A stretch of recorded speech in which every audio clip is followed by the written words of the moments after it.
हर हर महादेव सभी को। इस वीडियो को देखने वाले सभी लोगों को सादर प्रणाम। और मैनेजर साहब ये हमारे अच्चर साहब ये मैनेजर साहब निकल गए हमारे। ये सुपरवाइजर भाई, ये जा रहे हैं ना, ये सीसीटीवी कैमरा है, ये इन्फॉर्मर पुलिस वालों के इन्फॉर्मर इनके आगे फेल है।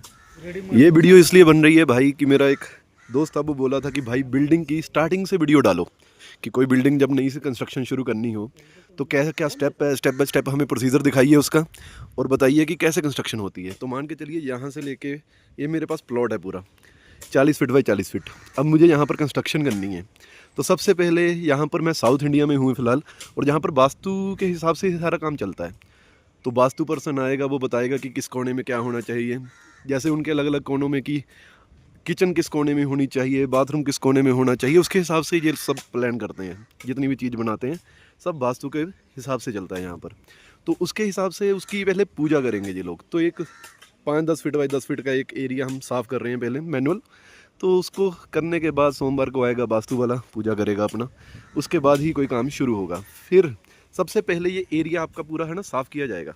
ये पूरी लैंड आपकी साफ़ करनी है, मतलब कि साइड क्लियरेंस करनी है, लैंड क्लियर करनी है। उसमें क्या क्या जाएगा भाई कहना नहीं चाहिए, लेकिन ये पेड़ जाएंगे, कटेंगे, क्योंकि यहाँ पर बिल्डिंग आएगी अभी फ्यूचर में।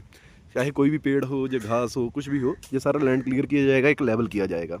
जैसे एक दिन मैंने पॉइंट मार्क किए थे यहाँ पर कि ये एक सरिया गाड़ा था टेम्प्रेरी, तो यहाँ से लेकर वहाँ तक एक उधर उस कॉर्नर में गाड़ा हुआ है, ऐसे ही स्क्वायर में गाड़ा है। तो देखा जाए तो वो सरिये से लेकर यहाँ तक ये क्रॉस में आ रही है बिल्डिंग। तो ये देखा जाता है नॉर्थ डायरेक्शन, नॉर्थ ईस्ट है, साउथ ईस्ट है, सारी डायरेक्शन के हिसाब से चला जाता है। तो यहाँ पर इस हिसाब से कंस्ट्रक्शन होगी। अब पहले साइट क्लियरेंस होगी, साइट क्लियरेंस के बाद यहाँ पर किया जाएगा सॉइल का टेस्ट। बाहर से एक थर्ड पार्टी आएगी, वो सॉइल वेयरिंग कैपेसिटी चेक करेगी। वो जिस दिन आएंगे उस दिन की वीडियो भी बना दूंगा आपको। अलग अलग जहाँ पर 2-3 पॉइंट पे वो बोर करेंगे, कुछ मीटर डेप्थ तक जाएंगे, देखेंगे कि कितने कितने मीटर पे कौन कौन सी सॉइल की लेयर आ रही है। जैसे कई जगह पर सैंडी सॉइल होती है, कई जगह पे क्ले होती है, कहीं जगह पर ब्लैक कॉटन सॉइल होती है। यहाँ पर यूजली रेड लोमी सॉइल है। लोमी मतलब कि क्ले वगैरह सब मिक्स रहता है इसमें, और पानी भी जहाँ पर रुकता नहीं है ज़्यादातर, निकल ही जाता है पानी, ये एब्जॉर्ब कर लेती है, निकल जाता है पानी इसमें से, पेनिट्रेट कर जाता है। तो वो टेस्ट होने के बाद आर्किटेक्ट के पास जाएगी टेस्ट रिपोर्ट मिट्टी की, कि कितना वो सॉइल बेयरिंग कैपेसिटी है, कितना वो लोड ले सकती है। क्यों भाई अजय, ऐसे ही होता है।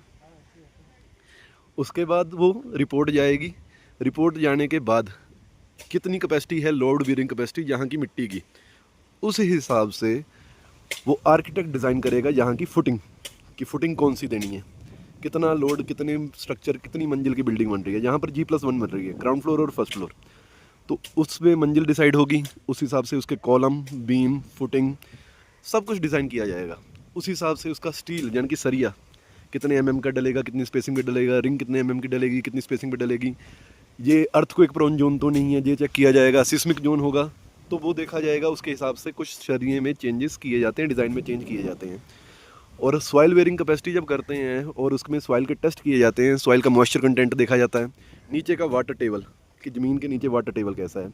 अगर पानी ज़्यादा हो तो आपको वाटर प्रूफिंग करनी पड़ेगी, और आपकी फुटिंग तभी बचेगी, नहीं तो ख़राब हो जाएगी, बाद में सेटल हो जाती हैं।